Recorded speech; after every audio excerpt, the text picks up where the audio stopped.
Tiger Jairam Mahato एक नाम नहीं, ब्रांड जो कि गरीब लाचार लोगों की हमेशा से मदद करते हैं, इसीलिए उनके दिल के धड़कन बने हुए।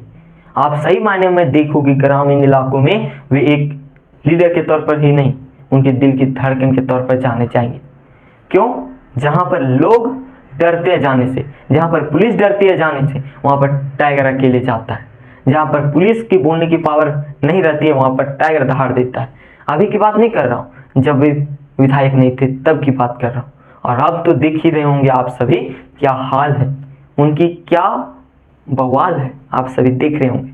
तो उनके आज जीवन सार को जानेंगे A to Z, वे किस प्रकार इस जगह पर आए और किस प्रकार वे मेहनत किए कि आपने लाइफ में चेंजेस लाए, उन सभी को आपके समझ बताने का प्रयास करूंगा, ताकि अपने जीवन में कुछ बदलाव लाने का प्रयास कर रहे हैं, इससे एक मोटिवेशन मिलेगा, एक नया जज्बा मिलेगा, एक नया ताकत मिलेगा, जिससे आप उस काम को बेहतरी से कर पाएंगे। तो यह वीडियो अंत तक जरूर देखिएगा, थोड़ा सा 10 या 12 मिनट समय लेंगे आप सभी का, तो आप सभी बने रहें।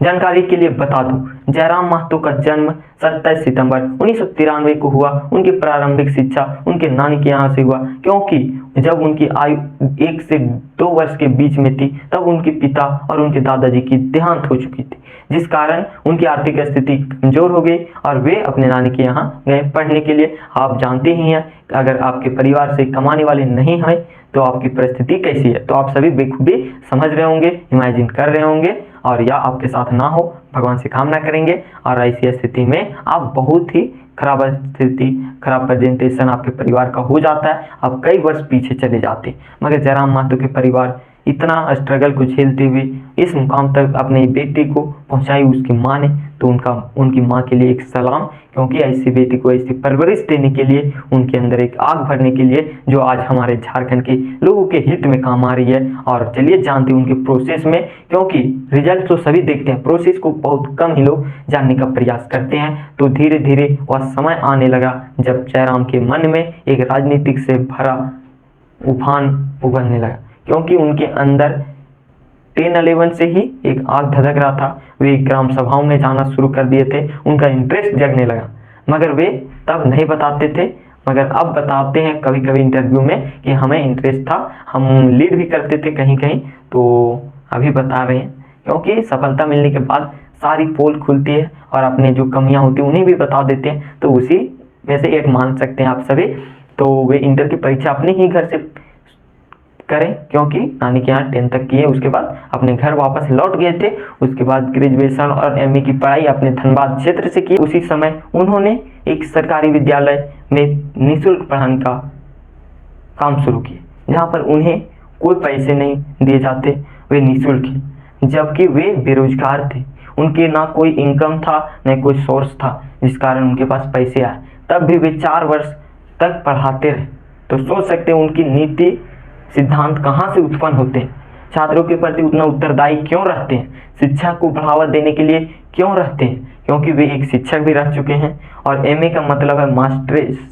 तो आप समझिए उस भावनाओं को, जिसको आज हम देख रहे हैं, भावनाओं को एक विचारधारा बनते हुए। तो उनकी जर्नी इतना ही सरल नहीं रहा जितना हम बता पा रहे हैं, उनकी जर्नी बहुत कठिन रही। वह मेन पॉइंट अब शुरू होता है, क्योंकि आंदोलन का खेल अभी से ही शुरू हो रहा है, जो कि PhD में दाखिला लेने के बाद वे एक आंदोलन में भाग लेने के लिए गए, जो कि जाने से पहले किसी से 20 रुपये उधार लेकर गाड़ी का भाड़ा देकर गए थे। और वे अपने स्पीच के माध्यम से झारखंड की दर्द को बताए, जो कि झारखंडी लोगों के दिल में बस गया। तभी से उनके जीवन में एक टर्निंग पॉइंट आया और लोगों की कोई है झारखंड के लिए लड़ने वाला। तभी से लोगों के बीच डिमांड आने लगा कि हमारे यहाँ जयराम को बुलाया जाए, और उनसे प्रेरित होकर उन्हें सिर्फ देखना चाह रहे थे लोग कि कैसा है, कैसी बातें करता है। तो लोगों ने देखा एक आम सा लड़का मंचों पर चढ़कर बोलता है और पूरे राज्य के हित के लिए, और ऐसी गरज के साथ जो कि बड़े बड़े नेताओं की होती। तो उस स्थिति को लोगों ने पकड़ा कि इसमें कुछ खास बात है, इसलिए धीरे धीरे पूरे राज्य में डिमांड बढ़ी और हर जगह जयराम जी जाने लगे, और उनका एक टीम बना और वे लगातार चलते गए और दिन में 4-5 सभाएं करते गए, और सो भी 5-6 घंटे लगातार बोलने का रिकॉर्ड रखते गए। और उसी कारण उनका तबीयत भी थोड़ा खराब होने लगा, ना अच्छे से नींद ले पा रहे थे, क्योंकि वे हमेशा गाड़ी में रहते, उससे नींद अच्छी नहीं आ रही थी, ना उसका पाचन तंत्र ठीक से चल रहा था, जिस कारण उनकी परेशानियां भी मिल रही थी, मगर लोगों का प्यार भी था और लोगों के हित के लिए अपने आप को कुर्बान करने के लिए तैयार हो चुके थे जयराम। इसीलिए वे हारे नहीं, डटे नहीं, क्योंकि वीरों का साथ देते हैं भगवान, इसीलिए साथ दिए और वे लगातार लगे रहे। और 1-2 वर्षों के बाद उन्होंने इतना आंदोलन किया कि लोगों के बीच जागरूकता जगा दी, और चाहे भाषा आंदोलन के जरिए हो या विधानसभा घेराव के हो या सरकार को चुनौती देना हो, उसके जरिए वे लगातार ललकार रहे थे सरकार को और लोगों को अपने अंदर सम्मिलित कर रहे थे और एक एकता बनाए रख रहे थे, जिस कारण वे इस मुकाम तक पहुंच गए कि वे एक संगठन बनाने के लिए बेताब हुए और सभी लोग उसमें समर्थन देने के लिए एक पहुंचे और वहां लाखों की भीड़ जमा हुई और वहां पर बिना बुलाए बाजा गाजा के साथ रहे। तो सोच सकते उतना बड़ा क्रेज, जहां पर 20 रुपए पैसा लेकर उधार लेकर गए थे, उसके बाद उनके एक बोलने पर वहां पर लाखों का साउंड सेटअप, वहां पर पंडाल लग गया एक बोली पर। तो सोचिए मैनेजमेंट कितना तगड़ा है। तब JVKSS बना और तब झारखंड के हर यूथ के पास एक ही नारा था, JVKSS जिंदाबाद। उसके बाद धीरे धीरे देखा हमें कुछ बड़ा बदलाव चाहिए तो हमें राजनीतिक में आना चाहिए। उसके लिए उन्होंने लोकसभा का चुनाव लड़ा निर्दलीय प्रत्याशी के रूप में, मगर सपोर्ट रहा JVKSS, क्योंकि वह संगठन उन्हीं का था, उनके पास पार्टी नहीं थी इसलिए निर्दलीय थे, मगर JVKSS का सपोर्ट था उन सभी लीडरों के पास जो जयराम महतो के द्वारा उतारे गए थे।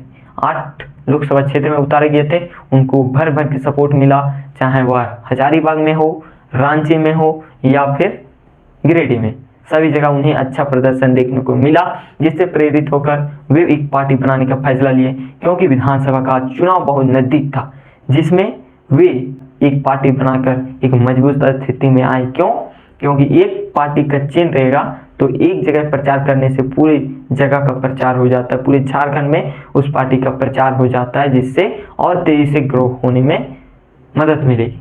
तो 18 जून या 8 जून को वे पार्टी बना लिए 2024 को।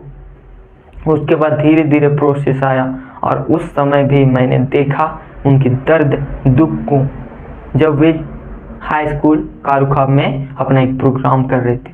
तब हमारा एक पॉलिटेक्निक का एग्ज़ाम चल रहा था, एग्ज़ाम नहीं सर्टिफिकेट बनाने गए थे मांडू, तो वहाँ से आके वहाँ पर गए तो जाने कि जयराम महतो को पेट दर्द हो रहा है और बहुत तेज बुखार भी है, सलाइन भी चल रहा है, पानी भी चल रहा है, जिससे आप सभी समझ सकते हैं उस स्थिति में लोग उठना नहीं चाहते।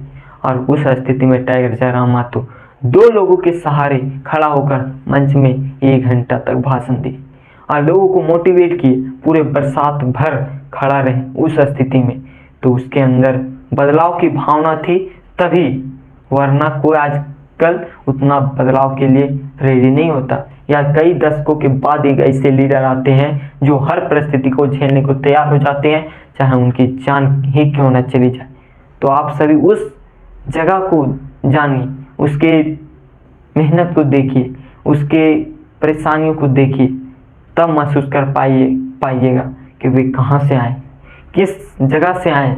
ना उनका बैकग्राउंड था अच्छा, ना उनके पास पैसे थे, ना कुछ, मगर क्यों उनके विचार और उनकी शिक्षा की बदौलत आज देख रहे हैं हमारे राज्य के एक ऐसे लौते विधायक हैं जिनका नाम मुख्यमंत्री ले रहे, ना 80 विधायकों में से किसी का नहीं, सिर्फ जयराम महतो। क्यों? वे अपने कार्यों के प्रति हमेशा से लगे रहे और वे अभी भी लगे हैं। जिस प्रकार आंदोलन से पहले, मतलब चुनाव से पहले लोगों के बीच जा जाकर कहते थे आप अवेयर हो, ना बिके, उसी प्रकार आज देखिए वे लोगों के पास जा जाकर उनकी समस्याओं को हल कर रहे हैं, चाहे उनका क्षेत्र हो या ना हो, वे हमेशा मौजूद रहेंगे। इसीलिए मैंने शुरू में ही कहा, जहाँ पर पुलिस भी जाने से डरती है वहाँ पर टाइगर पहुँच जाते हैं, और जहाँ पुलिस डरती है वहाँ पर टाइगर दहाड़ देते। चाहे पुलिस को फटकार लगाना हो या कुछ करना हो, जयराम कभी चूकते नहीं। क्यों? उनके अंदर डर भय का कोई सवाल ही नहीं। उन्हें भी डर लगता है, मगर वे अपने डर को इस प्रकार कंट्रोल किए हैं कि अपनी जान जाए तो जाए, मगर लोगों को इंसाफ दिला के रहें या रुतबा रखें, तब तो आज इतना बड़ा सक्सेस को लेकर चल रहे हैं। आप चाहते हैं ऐसी स्थिति को आपके जीवन में हो तो ऐसी प्रॉब्लम, ऐसी नीतियों को अपनाना पड़ेगा, इतने स्ट्रगल को झेलना पड़ेगा, तब इतना बड़ा बदलाव होता है। आप सोचेंगे कि थोड़ा सा करके, कंसिस्टेंसी ना रख के, हल्का सा किए कि हम इतना कार्य कर लिए, उसके बाद सोचेंगे कि इतना बड़ा आदमी हम बन जाएंगे, तो यह नहीं होने वाला। तो आप सभी क्या सीखा कमेंट में ज़रूर लिखिएगा, ताकि हमें भी पता चले इस स्टोरी से आपको क्या सीखने को मिला, क्या जानने को मिला, क्या नहीं जानते थे, उन सभी को मैंने बताए। तो आप सभी ज़रूर बताइएगा और प्लीज़ लाइक एंड सब्सक्राइब। धन्यवाद।